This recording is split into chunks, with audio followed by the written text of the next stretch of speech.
kayak kiloan itu, Ya. lebih besar dia. Kayak keren itu kan, Kayak keren-keren kail ya. gitu. Nah, kail itu lepas menghantam si kuli yang ada di kapal tersebut yang lagi angkat itu. Kepalanya pecah. Saya lihat dari di piring saya itu ikan sih ikan. Cuman yang saya lihat nih kuahnya ini kayak darah lah. Saya buang air kecil, akhirnya saya penasaran. Saya nengok tuh. Akhirnya cewek itu ada menghadap ke WC. Si mukanya ini hancur. Ya udah, kami pun udah kebingungan. Mungkin dari pihak nakoda, kepala kamar mesin, dan kru kapal lain juga udah bingung mau gimana lagi.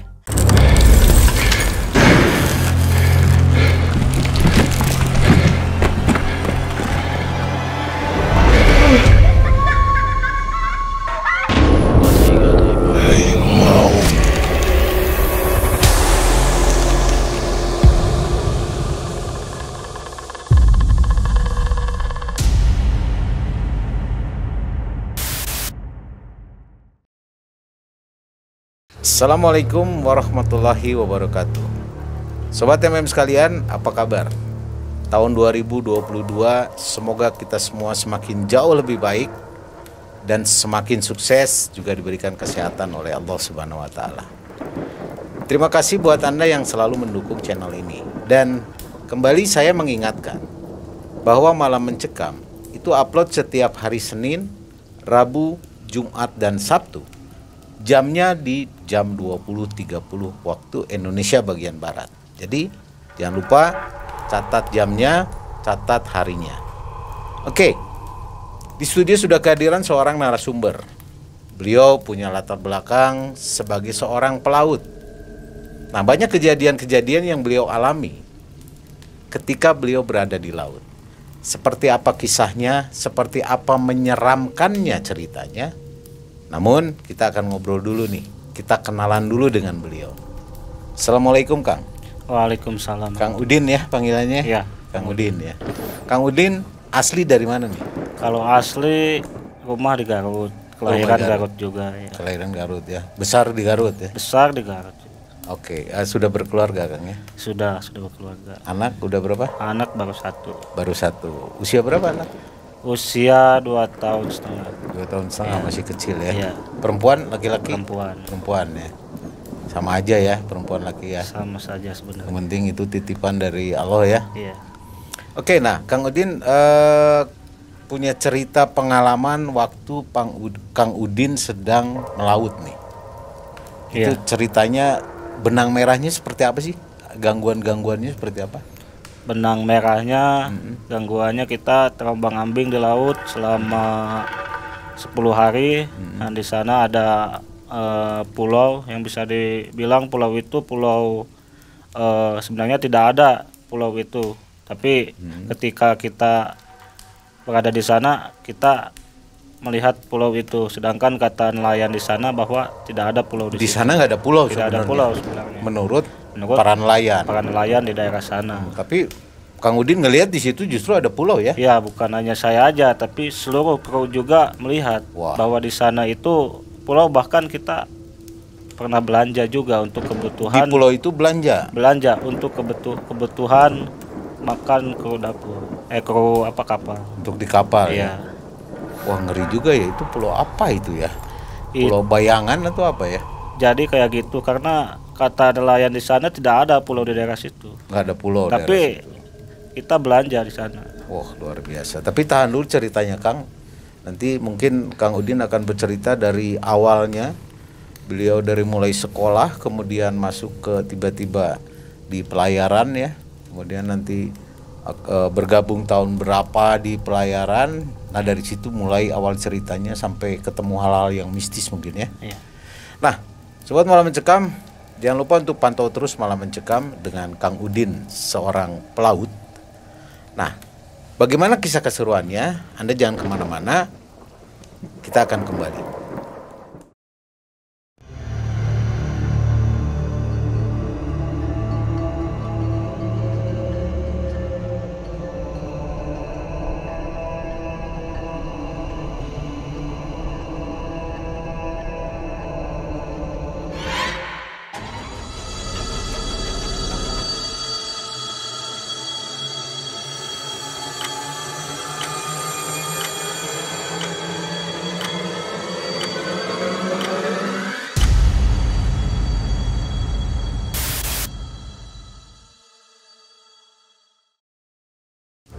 Oke, Sobat MM sekalian, kita langsung ngobrol dengan Kang Udin, seorang pelaut yang akan mengisahkan cerita mistisnya.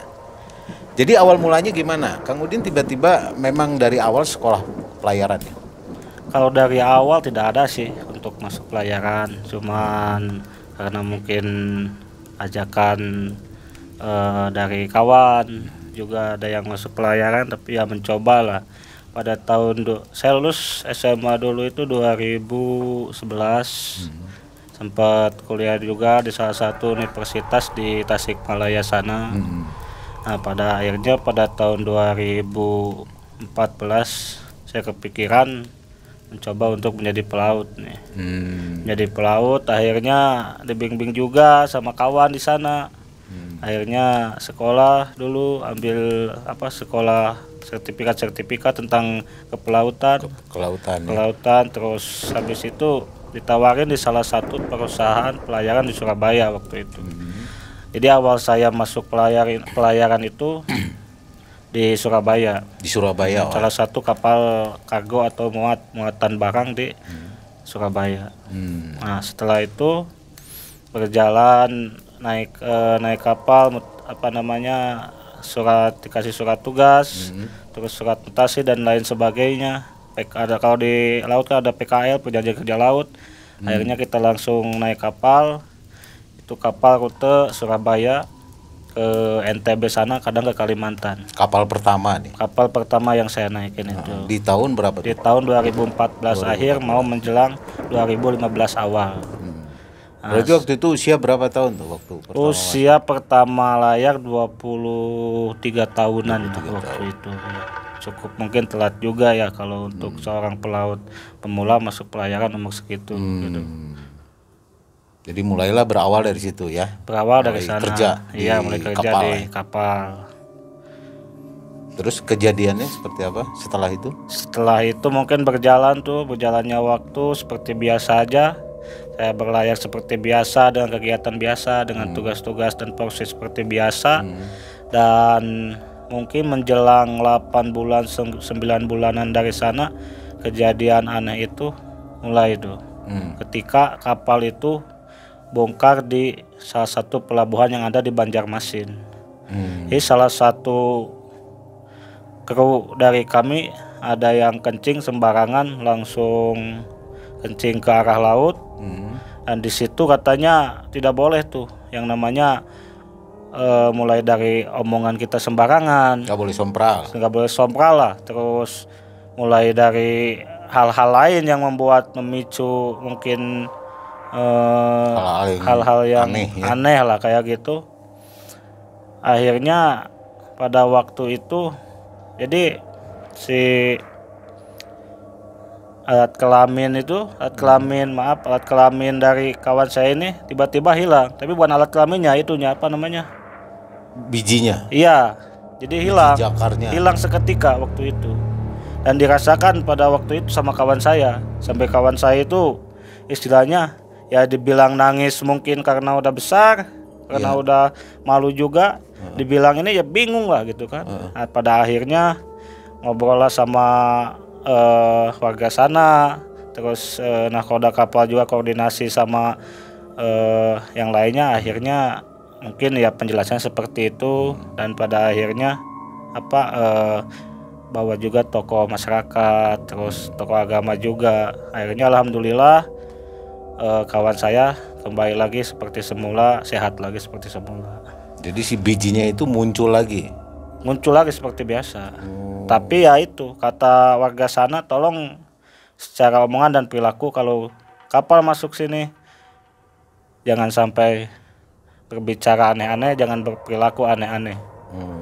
Itu akibatnya karena dia kencing sembarangan. Kencing sembarangan langsung ke laut. Langsung ke laut. Iya, karena mungkin pada waktu itu kawan saya itu katanya lagi dinas jaga di 48. Jadi kalau ke WC dulu atau gimana tanggung tuh. Karena jauh WC harus ke dalam dulu, harus ke dalam kapal. Ya udah, kencing langsung ke laut. Iya. Kejadian itu mungkin selang beberapa menit ya gitu. Yang dirasakan sakit sama biji dari alat kelamin dari kawan saya hilang.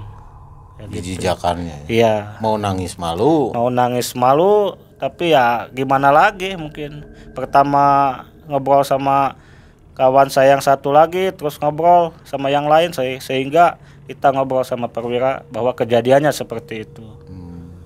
Berarti kesimpulannya jangan sompral. Ya jangan sompral, jangan berperilaku aneh-aneh dan lain sebagainya kalau ketika masuk pelabuhan tersebut. Jangan sembarangan. Iya, salah satu pelabuhan yang ada di Banjarmasin. Kami nama pelabuhannya apa lupa lagi ya. Pokoknya pelabuhan cuma satu di sana. Pelabuhan itulah pokoknya. Setelah itu perjalanan berlanjut. Perjalanan di sana kan kita bongkar tuh. Perjalanan berlanjut. Kita rencana muat ke Tarjun. Tarjun tuh masih daerah Kalimantan. Di sana kita muat semen. Muat semen, akhirnya perjalanan dari Banjarmasin ke Tarjun ini 2 hari kita berlayar. Ya seperti biasa, tugas masing-masing, Klasi sebagai tugasnya, Bosun sebagai tugasnya, kapten dan perwira lain dan jurumudi menjalankan tugasnya seperti biasa. Akhirnya kami sandar sempurna tuh di salah satu pelabuhan di Tarjun itu. Mungkin pada waktu itu jam 6 sore lah kita sandar. Setelah itu mungkin yang beragama muslim kita seperti biasa melaksanakan ibadah sholat dulu, sholat maghrib. Setelah itu melakukan pemuatan tuh. Pemuatan itu kalau di Tarjun tuh compire.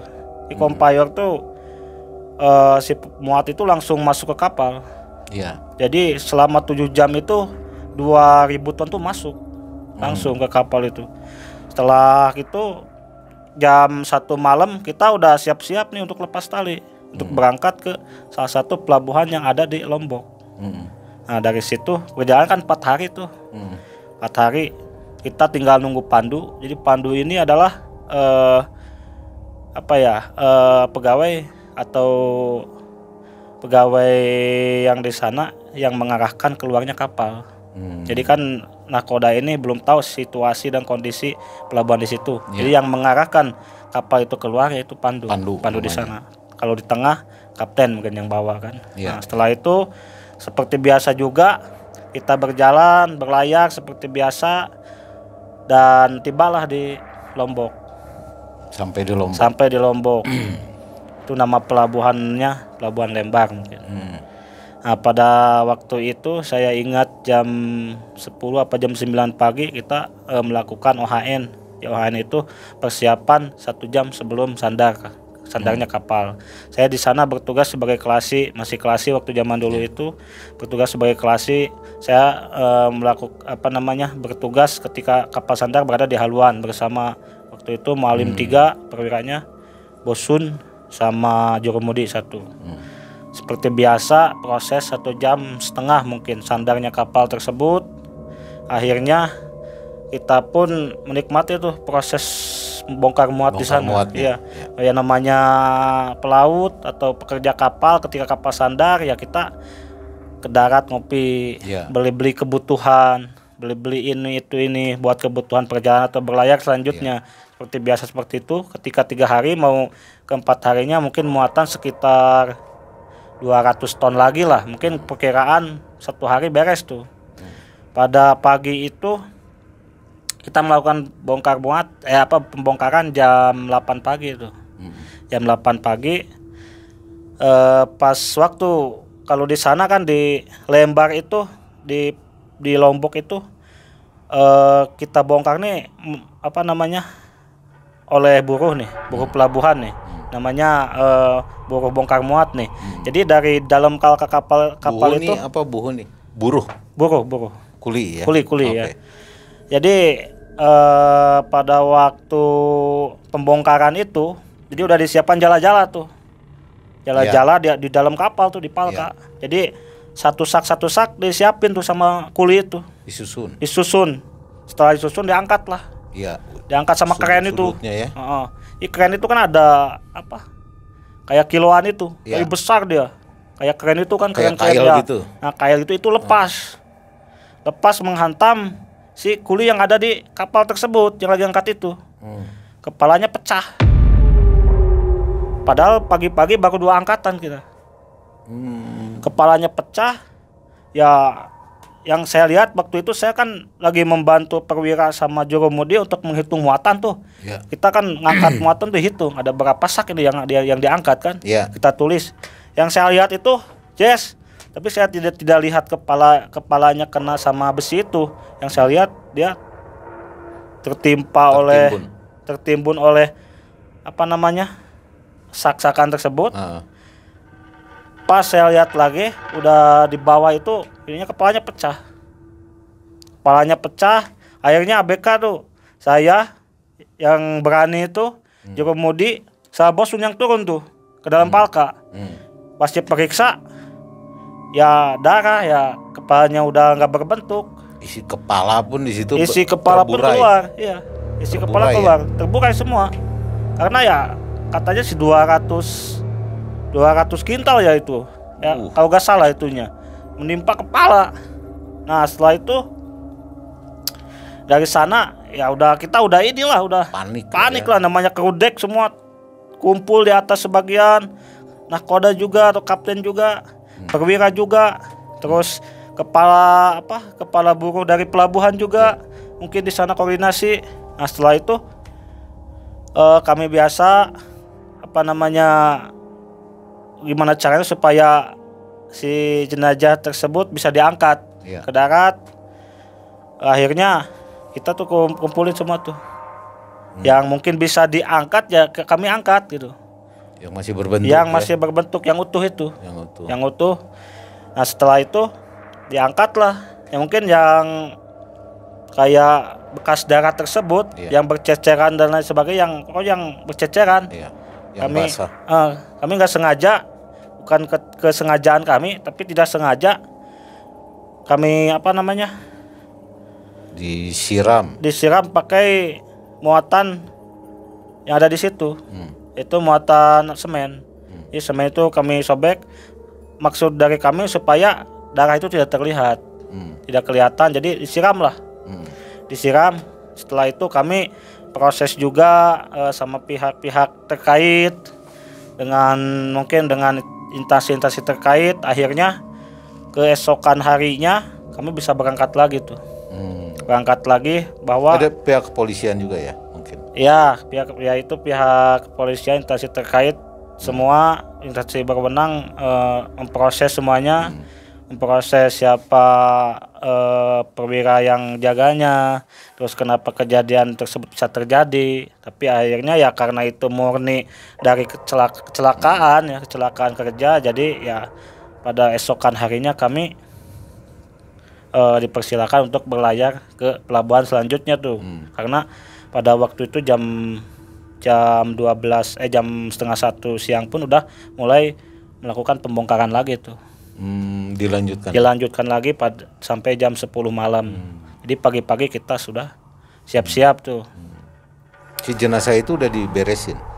Si jenazah tersebut sudah diberesin, sudah dimakamkan lah.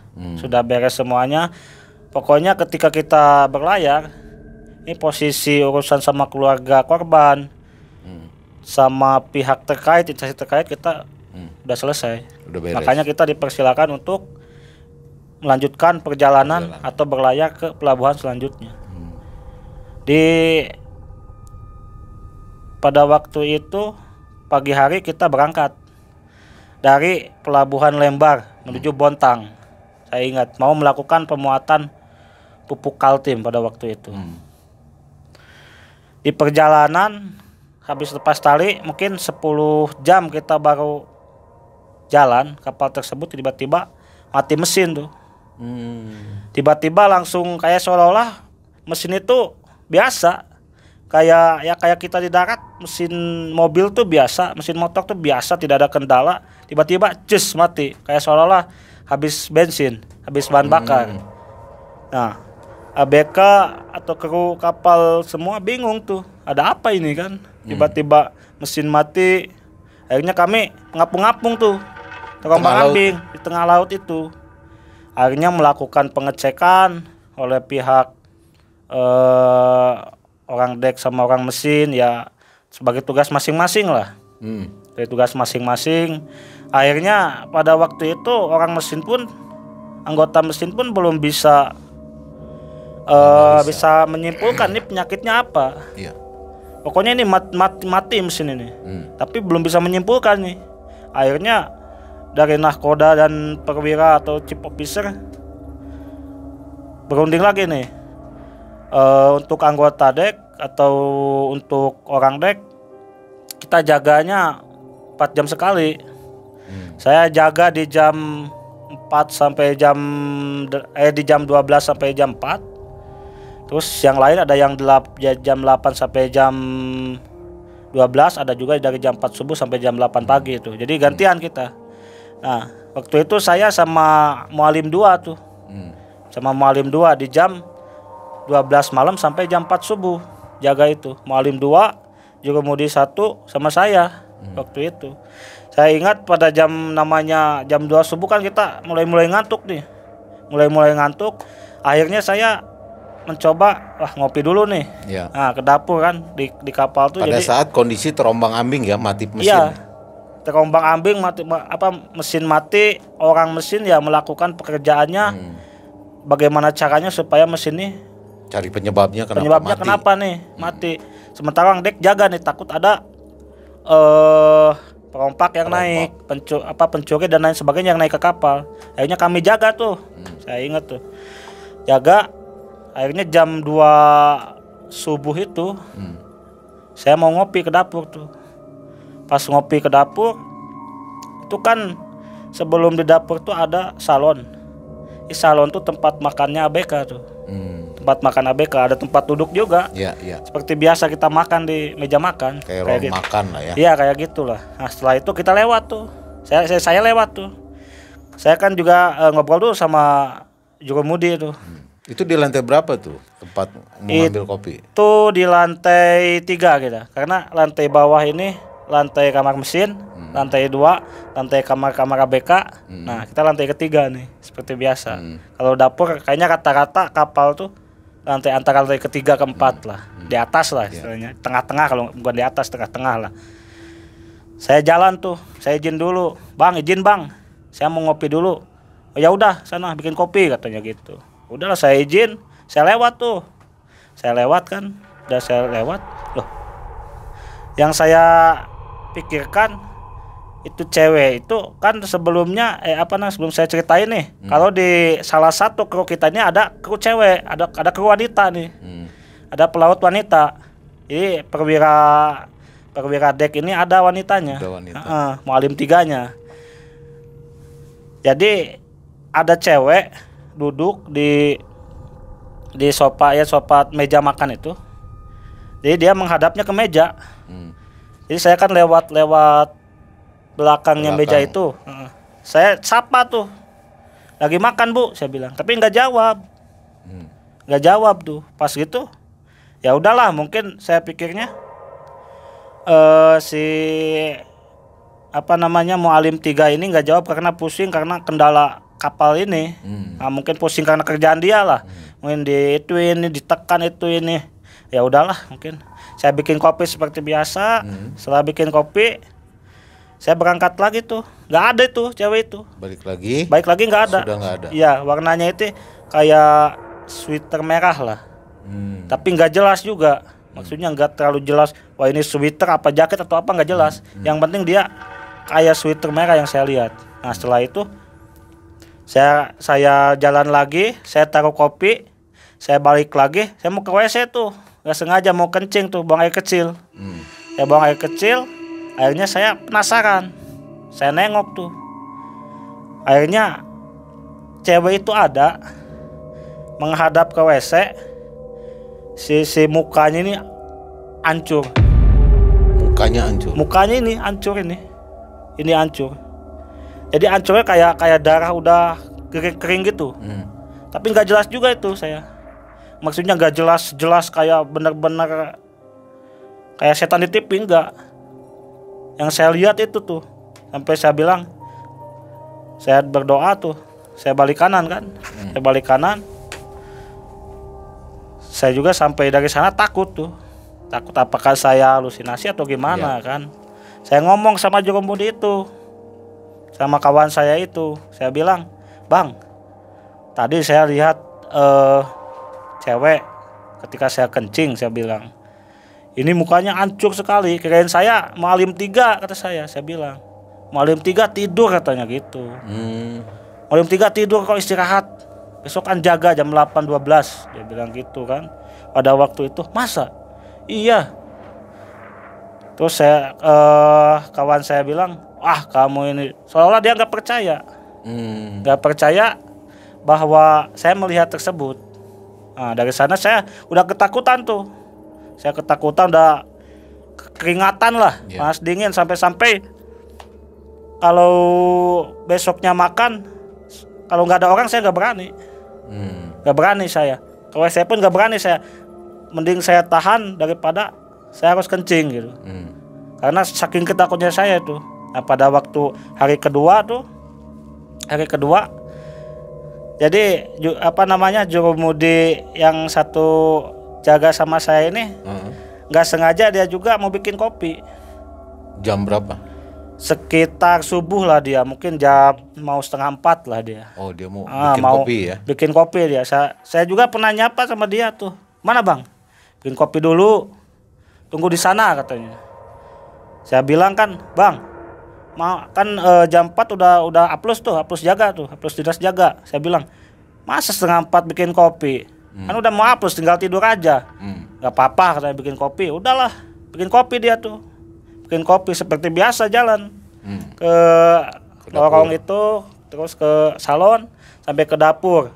Tapi kalau dia pada jalan itu nggak lihat. Jadi ketika balik dari dapur itu katanya sosok yang sama yang pernah saya dilihatin sama dia itu. Bahkan katanya baunya busuk setengah mati. Baunya itu. Ada bau busuk ya? Ada bau busuk katanya. Setengah mati bau. Posisinya tetap duduk di kursi itu atau? Posisinya sama kayak gitu. Kayak setengah nunduk. Ini seolah-olah dia nggak mau memperlihatkan mukanya. Dia kayak memunggung, ya membelakangin kayak gitu. Terus setelah itu ya ketakutan juga sampai lari tuh. Lari. Iya, sampai teriak-teriak, sampai lari tuh ke saya. Saya bilang, bang ada apa bang? Ya jelasin lah semuanya kayak gitu. Udah itu nanyalah ke Mualim 3 itu kan, kalau Mualim 3 jaganya di anjungan tuh, di ruang kemudi. Iya. Nah, naiklah, ayolah naik ke atas. Naik ke atas, ceritain dah. Terus kata yang jurumudi itu, perwira ini, Mualim 2 ini bilang sama kita, ya udahlah, jangan terlalu kita jangan terlalu takut juga. Ini kondisinya kayak gini, mudah-mudahan kita kedepannya cepat selesai. Padahal mungkin itu biar kita agak reda, agak tenang ya. Padahal dia pun sering katanya tuh melihat mulai gangguan dari anjungan. Di anjungan, di pinggir anjungan kan ada pintu tuh. Ya. Nah itu ada katanya, ada gangguan. Setelah itu seperti biasa juga, saya seperti sama Bang Iqbal, terus sama Mualim 2-nya itu jaga seperti biasa tuh, 12.4. Saya lihat itu di haluan kan ada gudang tuh. Ada gudang cat, ada gudang peralatan buat orang dek. Apabila dicuri itu mungkin harganya bisa lumayan mahal tuh kalau dicuri tuh, kalau ada yang nyuri itu. Akhirnya saya fokus jaga itu gudang, terus lambung kiri kanan takutnya ada orang naik. Ya. Saya fokus tuh ke ke haluan tuh. Ada orang tinggi besar di haluan. Iya, padahal istilahnya di kru ABK di sana tidak ada yang istilahnya kisaran 185 cm tingginya. Itu mungkin sekitar segitulah, bahkan lebih tinggi lah. Saya bilang, wah ini orang naik ini. Saya bilang, saya lihat di lambung sebelah kiri sebelah kanan nggak ada perahu yang naik atau sampang itu kan. Nah saya tiarap tuh. Jadi ketika saya lihat orang tersebut, saya nggak berani jalan. Takut dia bawa senjata, entah senjata api atau senjata tajam. Saya jalan tuh, tiarap ke haluan itu, sambil tiarap sambil merangkak gitu. Tujuannya ngapain? Tujuannya melihat orang itu, melihat orang yang saya lihat tadi, apakah itu pencuri atau apa atau Iya, ABK kan? Saya nggak tahu juga karena jauh kita haluannya. Iya. Ada mungkin 94 meter lah ke arah haluan dari jaganya kita nih. Ini nggak jelas ini ABK kah atau orang lain kah yang naik kan? Iya. Nah setelah itu akhirnya saya jalan tuh, merangkak tuh kayak setengah tiarap gitu, supaya nggak kelihatan orang Nggak itu. kelihatan, betul. Wah ini kalau saya jalan tuh saya lari, takut bawa senjata dia. Nah saya ngerangkak, saya lihat itu kan gudang itu di tengah tuh. Jadi kita nih kalau mau ke gudang belok gitu. Nah di belokan itu tiba-tiba ada sosok pocong itu, tinggi besar, sampai saya lari itu setengah mati untuk lari itu. Saya lari ke belakang. Saya ngomong, bang, saya bilang kenapa? Sampai mulut saya nggak bisa ini. Nggak bisa berkata-kata. Iya, nggak bisa ini, saya bilang. Nah udah itu sampai saya mungkin di sana istilahnya apa ya? Nggak bisa ngomong apa-apa, lemas. Untung aja saya bisa lari ke belakang. Akhirnya di sana juga Mualim 2 mungkin sedikit agak bisa mereda dari mulai doa-doa dan lain sebagainya. Akhirnya saya sadar lagi tuh, setengah pingsan lah kalau saya ini. Mungkin dibilang pingsan saya masih inget tuh. Masih ini, tapi dibilang tidak pingsan ya setengah geletak, ya setengah sadar, ya setengah sadar. Karena wujudnya ini wah, ya ngeri sekali, udah tinggi, ngeri. Jadi ininya apa namanya? Kesini hancur, ini kayak copot. Oh. Ininya sini kayak copot. Tapi kalau ininya apa namanya? Kotak-kotak. Kayak kain kapannya ini kayak kalau di ini kan di film-film kayak diikat tuh. Ya kayak kayak ditempelin aja gitu, kayak kelihatannya. Kayak gitu si yang putihnya itu kayak kain kapannya itu. Terus akhirnya saya sadar tuh, saya jelasin semuanya. Terus nakoda juga bilang ya banyak-banyak berdoa secara apa namanya sesuai dengan kepercayaannya masing-masing. Terus mungkin nakoda juga pengen dari kru tersebut tetap tenang, tetap kondisi ini walaupun dalam kondisi terombang ambing dengan gangguan-gangguan yang mungkin tidak masuk akal, tapi tetap mungkin nakoda jangan nih panik, pertama jangan panik, kedua anak buah ini atau bawahan ini jangan sampai ada yang stres atau gimana kan, karena itu udah hari ketiga itu. Di hari keempat kita kehabisan makanan, tuh stok makanan di atas kapal habis tuh. Habis, akhirnya pada pagi itu yang nggak ada lagi makanan, cuman kita masak Pak Koki ini masak nasi sama kangkung. Itu pun kangkung pun udah nggak layak tuh. Sebenarnya udah nggak layak makan, ya? Karena namanya kangkung kan perjalanan sekitar 4 hari udah mulai layu. Kan, udah hitam tuh daun-daunnya itu. Tapi ya gimana lagi, namanya di tengah laut, terus kita cari pertolongan udah sesuai dengan ini, tidak ada yang belum bisa ada yang memberikan pertolongan, sehingga ya terpaksa lah si batang dari daun itu yang dimasak, bukan daunnya, si batangnya, kangkung itu, batang kangkung yang dimasak. Karena itulah yang mungkin yang masih bisa digigit ya. Iya, pada akhirnya ya dimasak, dikuahin aja tuh supaya banyak kan, karena kru ini banyak, ada 26, sekitar 26 sama yang ngadet atau lagi praktek dari sekolah pelayaran tuh. 20 semuanya, kalau kru asli 24, cuman kadet ada 2 atau yang praktek ada 2 nih.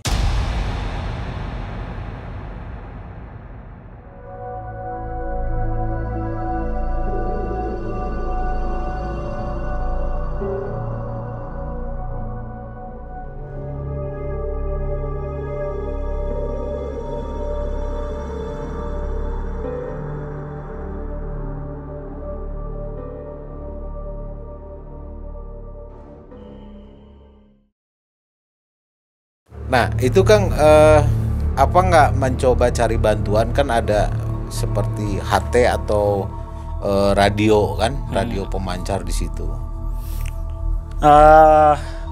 Perwira dari kita juga, perwira dek mulai dari nakoda dan perwira lain udah mencoba tuh menghubung. Pakai radio. Ya pakai radio itu, pakai radio yang ada di Anjungan itu. Ya. Melalui mungkin minta pertolongan sama kapal lain pun nggak ada yang nyambung tuh. Satu pun. Nggak ada yang nyaut. Nggak ada yang nyangut. Padahal mungkin sekian mil ada kapal yang lewat, kapal asing, kapal dari luar negeri itu, yang mau mengarah ke ke Surabaya tuh. Entah dari mana mungkin itu. Pokoknya kapal besar tuh. Jadi seolah-olah kayak tidak kedengaran gitu. Iya, entah itu karena channel kita berbeda atau gimana, saya juga kurang ngerti masalah itu. Cuman katanya sih udah dipanggil-panggil nggak nyangut, bahkan melalui perwira saya memanggil melalui bahasa Inggris pun nggak nyangut, karena takutnya mereka tidak mengerti bahasa Indonesia atau tidak ada kru Indonesia, mencoba melakukan panggilan melalui bahasa Inggris tetap nggak ada. Ke Anjungan pun nggak ada yang jawab. Nggak ada yang jawab sama sekali. Jadi seolah-olah kayak terputus ya. Iya, kayak sinyal. komunikasi ini ya, kayak komunikasi kita ini, alat komunikasi semua Nggak berfungsi. gak ada berfungsi, karena mencoba kayak mau minta pertolongan ke KPLP, ke kapal Basarnas dan kapal-kapal lain instansi terkait yang bisa menolong kita, gak ada satupun yang bisa. Nggak ada yang menjawab. Iya, gak ada yang menjawab. Atau mungkin bahkan tidak mendengar kali. Gak, kita kurang tahu juga. Mungkin kalau emang radio tersebut bisa ini, mungkin bisa nyambung. Tapi ini sama sekali tidak ada jawaban sama sekali pada waktu itu. Padahal lokasi nggak terlalu jauh ya dari bibir pantai. Nggak terlalu jauh. Sebenarnya di sana ada juga penjaga menara SWAT yang dekat sama kita ini. Tapi kita komunikasi sama mana pun, kata perwira saya, nggak ada yang nyangut. Bahkan kapal yang sebenarnya sangat merespon, karena namanya pertemuan kapal biasanya merespon, itu tidak ada radio yang merespon dari panggilan kita. Sebenarnya kalau kita passing antar kapal lain, itu pasti merespon, sangat merespon, karena itu termasuk dengan keselamatan berlayar juga kan. Pada waktu itu nggak ada sama sekali kapal asing yang besar itu, tidak ada yang merespon sama sekali. Biasanya kan kalau berpapasan gitu kapal sama kapal tuh biasanya suka nyalain horn ya, tanda bahaya. Iya. Klakson lah kalau mobil mah. Iya. Ini nggak ada suara itu. Kebetulan kan namanya ini sudah kita nyalain. Itu kan posisi dia bukan passing, agak jauh tuh. Mungkin nggak kedengar atau apa tuh. Saya nggak tahu juga. Entah nggak kedengar atau emang gimana, saya nggak tahu. Jadi kita udah melakukan sesuai dengan istilahnya SOP kita. Untuk melakukan pertolongan tidak ada yang respon. Tidak ada yang respon. Jadi seolah-olah udah putus ya hubungan ya. Putus hubungannya. Tidak ada koneksi apa-apa. Iya, itu pun sinyal zaman dulu kan BBM tuh, bukan WA kan. Zaman dulu masih BBM tuh. Jadi mau BBM orang kantor pun susah. Bukan susah, nggak ada. Cuman ada sinyal pun, sinyal telepon yang HP-nya harus zaman dulu yang jadul itu. Itu pun harus HP zaman dulu. Kalau yang HP Android itu kayaknya nggak ada sinyal itu. Apalagi BBM tuh nggak ada, nggak bisa kita ngirim BBM kan zaman 2015-14 tuh masih ada yang BBM itu, sebelum ada WhatsApp lah. Nah setelah itu ya udah, kami pun udah kebingungan. Mungkin dari pihak nakoda, kepala kamar mesin, dan kru kapal lain juga udah bingung mau gimana lagi. Sementara kita masak siang ini, makan siang ini untuk nyambung hidup kita. Kita bikin nasi goreng yang hanya bawang merah sama bawang putih itu. Istilahnya nasi goreng udah itu aja gitu. Bahan udah habis. Udah habis semua sudah. Tinggal ada minyak, beras, kayak bumbu-bumbu masih ada, alhamdulillah. Tapi untuk ikan, ayam, telur lain sebagainya udah habis sudah. Udah itu, udah kebingungan benar tuh kita ini. Kalau komunikasi kita sama kapal lain udah nggak bisa, melakukan pertolongan pun nggak bisa, kita bingung nih. Kalau udah kehabisan makanan apalagi kan? Iya. Kayak gitu. Cuman ada sih yang berusaha ABK sambil jaga mancing-mancing ikan gitu di pinggir lambung itu ya, dapat ikan sebesar-besar ini untuk nyambung hidup kan. Setelah itu pada jam 4 sore tiba-tiba ada perwira jaga itu ya Mualim 2 itu lihat ada pulau agak jauh tuh dari situ. Kalau dibilang dekat enggak, jauh juga enggak, tapi kalau dilihat dari kasat mata masih bisa tuh. Ada pulau. Ada pulau katanya gitu. Kayaknya ada teropong tuh. Ya. Di anjungan tuh di teropong ya itu pulau katanya gitu. Akhirnya ngobrol lah sama Markonis, sama Nakoda, terus sama Koki juga kan. Belanja aja di situ, atau kalau emang nggak ada pasar ya minta pertolongan sama warga sana. Ya. Entah itu beli ayam hidup atau apa kan. Ya udahlah, kami sepakat yang turun ini Markonis sebagai yang pemegang dari keuangan. Terus Mualim 2-nya yang perwira jaga ini harus ikut. Terus Kokinya sebagai yang belanja atau yang membuat menu kan nantinya. Terus saya sebagai kelasi yang membantu untuk angkat-angkat bahanan makan tersebut nantinya ya. Akhirnya kami berempat turun untuk pakai skoci. Turunkan skoci ya, kebetulan juga alhamdulillah skoci kami normal sebenarnya. Itu lepas jangkar berarti di situ ya kapalnya. Waktu mogok itu macet itu. Kalau nggak salah kami lepas jangkar itu 4 segel di air. 4 segel di air itu mungkin beberapa meter lah, mungkin puluhan meter lah. Iya. Tapi tetap nggak kena ke air katanya. Nggak ke dasar, berarti dalam. Ya ke dalam. Jadi supaya pergerakan kapal itu mungkin nggak terlalu. Iya, nggak terlalu kesana. Karena udah jangkarnya udah dibuang kan, istilahnya gitu. Setelah itu kami berangkat tuh. Pakai skoci. Ke skoci berempat tuh. Skoci mungkin setengah jam kita sampai ke tujuan tuh. Seperti biasa karena skoci ini kalau terlalu pinggir kan kandas tuh. Ya. Nah kandas kita agak tengah dikit, kita turun tuh. Jadi segini kita air ini, kita turun satu paha gitu. Turun ya, saya juga pakai celana panjang itu basah basah segini tuh. Turun, jadi kita skoci ini diikat ke pohon ada di pinggir itu kan. Iya. Untungnya kita bawa tali panjang sampai ke pohon. Akhirnya berangkatlah dari sana kayak biasa, kayak pesisir pantai gitu. Tapi nggak ada pengunjung sama sekali tuh. Kayak pesisir pantai sepi. Kita jalan itu mungkin 15 menit ke arah pulau tersebut, ke arah yang ada kita maksud ada warganya tuh. Nah kita jalan, ya saya cuman bilang tuh sama Markonis waktu itu, saya bilang, Panis, rumah di sini masih jadul-jadul ya. Saya bilang gitu. Mana itu? Jadi rumah di sana itu masih dari ilalang itunya atapnya kayak ilalang gitu kan. Kayak ilalang gitu. Oh iya itu katanya gitu. Ya mungkin sekitaran 40 rumah atau lebih lah di sana. Yang saya lihat itu. Ya perkiraan saya juga nggak menghitung. Iya, kayak gubuk-gubuk itu. Bukan genteng ya? Bukan genteng. Saya bilang, tapi saya nggak berpikir negatif atau aneh-aneh di sana karena ya mungkin karena daerah terpencil, nggak ada transportasi untuk membuat rumah bagus dan lain sebagainya. Mungkin ya itulah rumah mereka kan.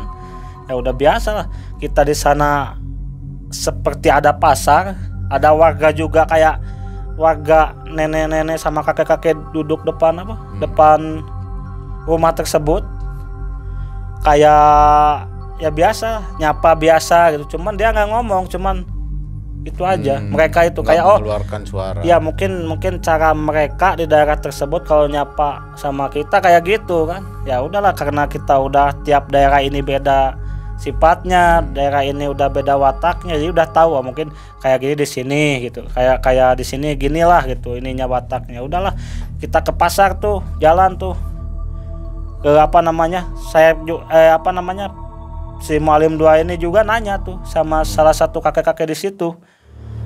Nanyain pasar di daerah sana apakah ada atau tidak ada, ataukah ada jualan ayam yang hidup di sini atau nggak ada kan? Nggak ada dijawab sama sekali tuh sama warga di sana. Nggak ada jawaban. Cuman ya udah kita jalan aja gitu. Mungkin yang namanya kakek-kakek udah tua dan nenek udah tua, mungkin bahasa Indonesianya apa ya, nggak dengar, kurang lancar, dan kita cara ngomong kita bahasa Indonesia kita penyampaiannya mungkin kurang dimengerti itu sama mereka ya, takutnya itu ya udahlah, mungkin mereka nggak ngerti dengan gaya bahasa kita, ya udah kita jalan terus, ya udah cari-cari aja, kalau emang ada ayam di sekitar yang lagi jalan atau apa kita beli aja, atau tanya warga di sini, misalkan beli kasih uang kayak langsung atau gimana kan, kayak gitu. Akhirnya jalan kita ada pasar ini kayak pasar kayak pakai deklit tahu deklit kan, terpal gitu. Terpal gitu, jadi kayak nggak ada pasar kayak pasar di kita, walaupun pasar kecil kan rame ini mah kayak terpal di sana, kayak lihat saya sayuran, ikan gitu ya, kayak terpalin gitu aja. Ya udah, pada waktu itu kita beli, mereka pun pertama wajahnya pucat, si penjual ini. Iya, terus pertama pucat, kedua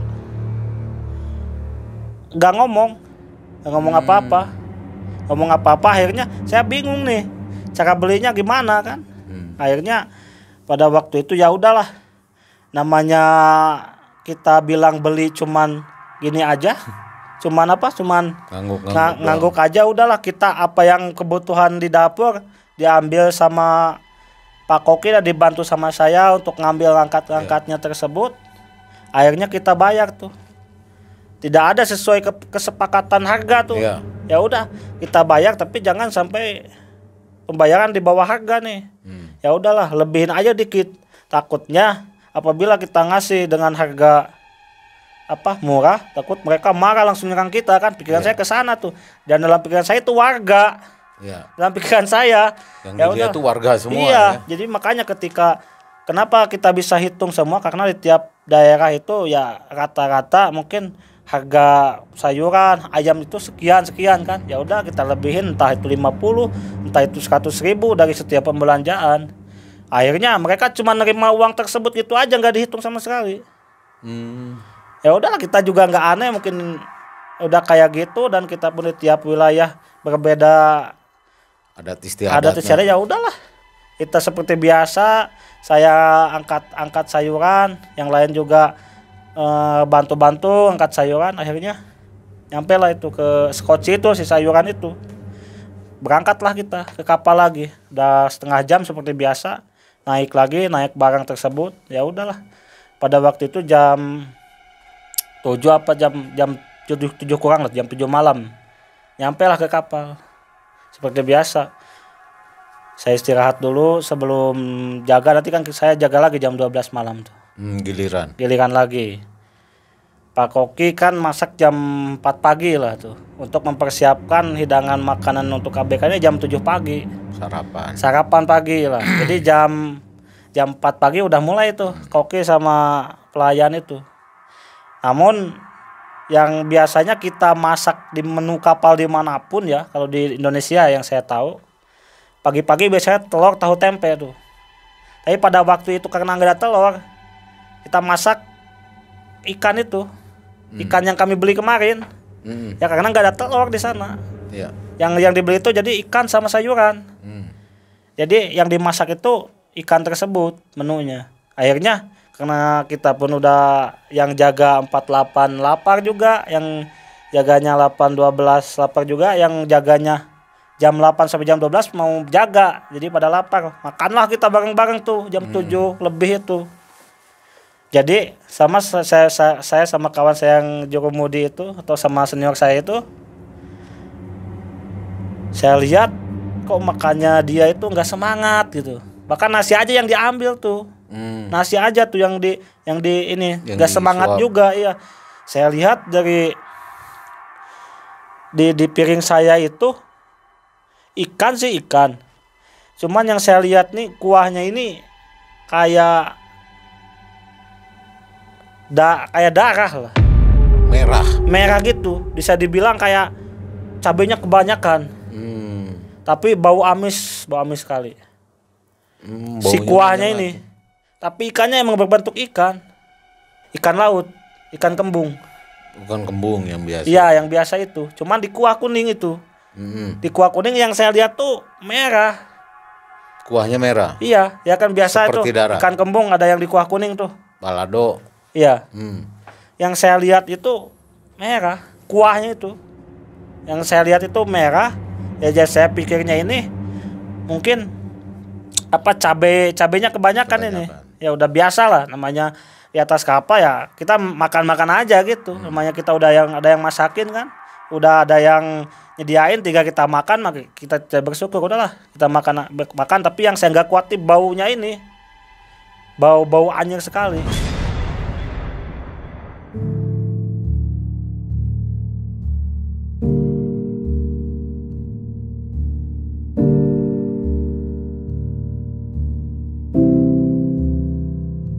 Saya lihat dari di piring saya itu ikan sih ikan. Cuman yang saya lihat nih kuahnya ini kayak darah. Semua orang yang mencium itu cuma 4 orang. Yang mencium itu. Yang Jadi makan sama berapa orang? yang makan mungkin adalah 20 di sana. Ada yang lahap berarti makan. Ada yang lahap. Ada yang sangat lahap sekali karena di sana itu kenapa saya bilang ada yang lahap karena dari orang mesin ini kerja terus-terusan. Jadi berhentinya mereka ini sholat makan. Jadi kalau nggak menikmati makan tersebut ya nggak mungkin juga karena kecapean mereka. Iya. Mereka harus makan banyak porsinya. Saya lihat ya makan pada banyak. Nasinya pada ini. Yang Mereka ini tidak mencium bau amis. gak ada. Saya tanya ketika kapal itu udah nyampe lagi ke tujuan itu. Kalau pada waktu itu saya nggak berani nanya.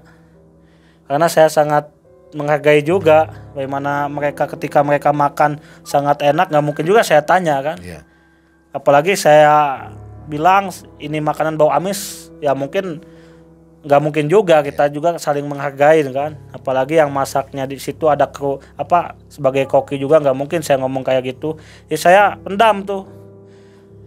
Saya ngomong ketika jaga sama jurumudi ini. Saya bilang, "Bang, kenapa tadi nggak ini makannya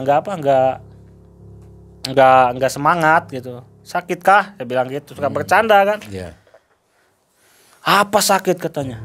"Kamu ngerasain nggak?" "Apa?" "Weh, bau setengah mati," katanya. Bau jadi bau apa ya? Bau comberan gitu katanya. Kata itu. Kalau saya bau amis kan. Ya saya juga ngerasain, saya bilang, "Bang, saya ngerasain." "Terus kamu tadi makan?" "Saya cuma makan nasinya," saya bilang gitu kan. Ngotot-ngotot tuh sama dia. "Iya sama saya juga." Tanya second itu kan perwira yang jaga itu kan, yang 12-4 itu yang bareng saya itu. Tanyalah karena saya itu mungkin sama perwira itu kalau ada apa-apa masalah kayak gitu pasti ngomongnya sama second. Bukan berartian saya nggak deket sama yang lain, deket juga sama Mualim 1, Mualim 3, terus kapten juga deket juga. Kalau ada apa-apa ya sama semuanya ini. Cuman kalau hal gitu karena mungkin dia lebih pandai juga dalam berdoa dan lain sebagainya, mungkin saya lebih ngobrol sama Mualim 2 ini. Ayolah kita ngomong sama Mualim 2. Akhirnya Mualim 2 pun ngerasain. Cuman Cuman dia menghargai kru yang lain. Kirain Mualim 2 ini dia aja yang ngerasain kayak gitu. Yang ngerasain tuh saya, jurumudi, Mualim 2 ini sama orang mesin 1, oilernya yang ngerasain tersebut. Pada akhirnya ya tetap arahan dari karena kita harus nurut sama perwira, sama arahan perwira, saya tetap nurut sama arahan perwira bahwa jangan diomongin dulu di sini. Kita kondisinya kayak gini, mesin nggak jelas juga apa kerusakannya, terus kondisi kita juga lagi kayak gini, melakukan pertolongan aja susah. Akhirnya ya udah diam-diam aja kita. Akhirnya makan siang aja saya nggak berani tuh. Makan siang itu udah saking udah mencium aroma tadi udah males lihat nasi itu. Jadi Padahal trauma lapar ya. Ya udahlah makan sore enggak saya juga. pada waktu itu alhamdulillah saya masih ada persediaan mie instan tuh di kamar itu. Ya udahlah nanti makan mie aja sama itu sama apa? Sama nasi kan. Iya. Akhirnya saya dari makan pagi itu berani-berani makan jam 8 malam. Sama mie juga itu, bukan sama menu yang di dapur. Jadi bukan tidak menghargai menu yang di dapur. Cuman ya itu tadi, saya udah ngerasain aroma yang tadi pagi udah gak bisa. Iya. Udah gak bisa. Oh yang lain ya lahap selain yang 4 orang ini biasa katanya. Iya bentuknya fresh, enggak ada sama sekali kayak busuk bentuk misalkan. Enggak. Fresh ya. Fresh karena yang kita lihat ini, kenapa saya bilang fresh? Apa namanya? Ini pinggir laut ini. Iya. Ya kan pasar pinggir laut tuh jarang ada yang di freezer. Iya. Dia langsung dari laut. Dari laut langsung. Iya. Terus yang masih pertama seger. itu masih segar. Keduanya saya mikirnya nggak mungkin ini di freezer atau dimalamkan ini ikan. Karena kalau dimalamkan nggak ada freezer 1 hari mungkin udah dibuang, busuknya busuk setengah mati kan. Kayak gitu. Di pulau itu mana ada freezer ya? Mana ada freezer, nggak ada lampu. Iya. Yang saya lihat nggak ada lampu di pulau tersebut. Nah pada akhirnya ya keanehan tersebut mungkin ada juga sama yang lain lah. Pada waktu itu ada juga yang lagi praktek tuh dari sekolah pelayaran itu, yang 2 orang itu, yang 1 wanita, yang 1 laki-laki tuh. Ada murid pelayaran lagi PKL. Lagi PKL di sana, lagi kadet lah kalau istilah di kapal itu, lagi ngadet. Yang perempuan ini yang nangis terus ini. Kenapa nangis? Katanya sih dia kan sering turun naik anjungan tuh. Iya. Katanya dia kan ikut bantu-bantu di 48 tuh subuh jam 4-8 sambil beres-beres dan lain sebagainya. Katanya ya sering ada gangguan makhluk halus juga. Seperti apa? Seperti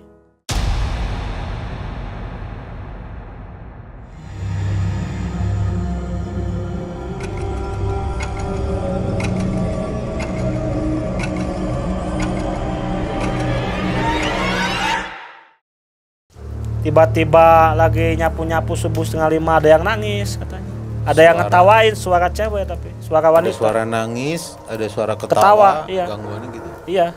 Kalau jalan tuh di cerobong itu, ya itu di sana itu suka ada penampakan cewek katanya. Berbentuk kuntilanak.